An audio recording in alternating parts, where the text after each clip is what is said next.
Les déplacements occupent une place essentielle dans notre société, que ce soit pour aller travailler, aller à l'école, partir en vacances ou simplement faire des courses. Cependant, ces déplacements ont un impact important sur l'environnement. Le secteur des transports représente une grande partie des émissions de gaz à effet de serre et de la consommation d'énergie. Face au changement climatique, de nombreuses solutions sont proposées pour rendre les déplacements plus écologiques, transports en commun, voitures électriques, vélos, mais peut-on vraiment rendre nos déplacements plus écologiques ? Aujourd'hui, la voiture individuelle reste le moyen de transport le plus utilisé en France. Pour beaucoup de personnes, elle représente une liberté, un confort et un gain de temps. Dans certaines zones rurales ou périurbaines, elle est même indispensable à cause du manque de transport en commun. Pourtant, cette place très importante de la voiture pose plusieurs problèmes. Les voitures consomment beaucoup d'énergie et sont responsables d'une grande partie des émissions de CO2 liées au transport. Elles occupent aussi énormément d'espace dans les villes, avec les routes, les parkings et les embouteillages. Les bouchons ont également un impact important.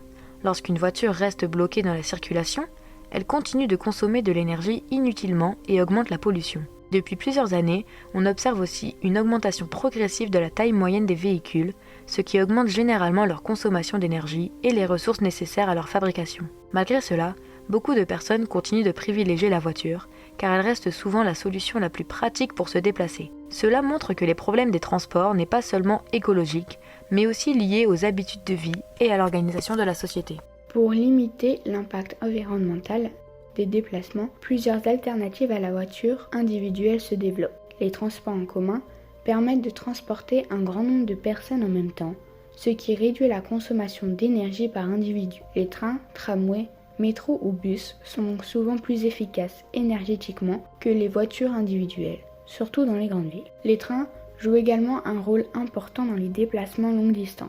En France, le développement des lignes à grande vitesse, comme le LGV, qui permettent de relier rapidement les grandes villes, tout en émettant moins de CO2 que l'avion ou la voiture sur de longues distances. Le train est souvent présenté comme l'un des moyens de transport les plus efficaces énergétiquement, notamment grâce à l'électricité utilisée pour le faire fonctionner. Cependant, le prix des billets reste parfois élevé, surtout pour les trajets réservés à la dernière minute, ce qui peut limiter son accessibilité pour une partie de la population. Le développement de nouvelles lignes demande également des investissements très importants et peut être critiqué pour son coût ou son impact sur certains territoires. En parallèle, les mobilités douces, comme le vélo, prennent de plus en plus de place dans certaines villes. Le vélo ne consomme pas d'énergie fossile et n'émet pas de CO2 lorsqu'il est utilisé. Cependant, ces solutions présentent aussi certaines limites.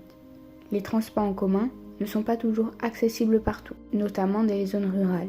Certaines personnes doivent parfois faire de longs trajets sans solution autre que la voiture. De plus, l'utilisation du vélo dépend fortement des infrastructures disponibles. Sans pistes cyclables sécurisées ou sans aménagement adapté, beaucoup de personnes hésitent à utiliser ce moyen de transport quotidiennement. Cela montre que rendre les déplacements plus écologiques ne dépend pas seulement des choix individuels, mais aussi des investissements et de l'organisation des villes et des transports. Pour encourager les comportements plus écologiques, l'État a mis en place différentes mesures, notamment le système de bonus et de malus écologique. Le bonus écologique aide financièrement l'achat de véhicules peu polluants, principalement les voitures électriques. A l'inverse, le malus écologique taxe les véhicules qui émettent beaucoup de CO2. Ces politiques ont un impact direct sur le marché automobile. On observe aujourd'hui une forte augmentation des immatriculations de véhicules électriques et hybrides, tandis que les véhicules diesel baissent. Cependant, ces mesures sont parfois critiquées. Même avec les aides de l'État, les voitures électriques restent souvent très coûteuses et les cotent plus fortement que les véhicules thermiques. Certaines personnes n'ont donc pas les moyens de remplacer leurs véhicules thermiques. Le malus écologique touche également fortement certains véhicules très polluants. Dans certains cas, les taxes peuvent atteindre 80 000 €. Même si cela limite l'achat de certains véhicules très polluants, certains estiment que cela crée aussi une forme d'inégalité, car seules les personnes les plus riches peuvent encore se permettre ce type de véhicule. Cela pose donc une question importante. Les politiques écologiques actuelles permettent-elles réellement une transition accessible à tous ou risquent-elles de créer des inégalités dans les déplacements ?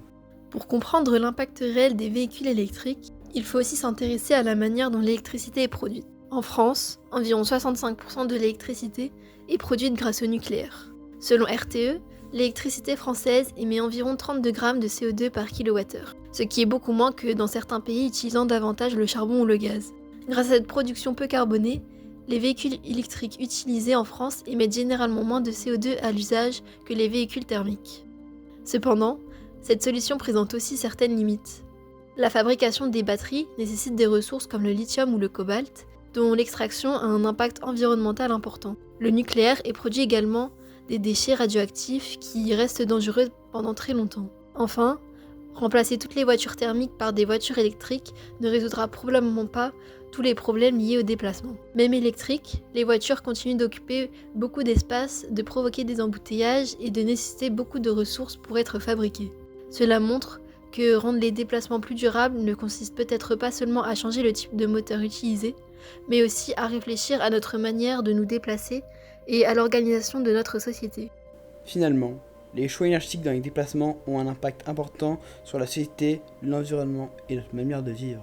Les transports en commun, les mobilités douces et les véhicules électriques permettent de réduire une partie de nos émissions de CO2, mais ils présentent aussi certaines limites. Les politiques publiques influencent de plus en plus les choix des consommateurs, mais elles soulèvent également des questions sociales et économiques. Le défi des transports ne consiste donc peut-être pas seulement à remplacer les voitures thermiques par des voitures électriques, mais aussi à repenser notre dépendance à la voiture et l'organisation dans les déplacements dans notre société.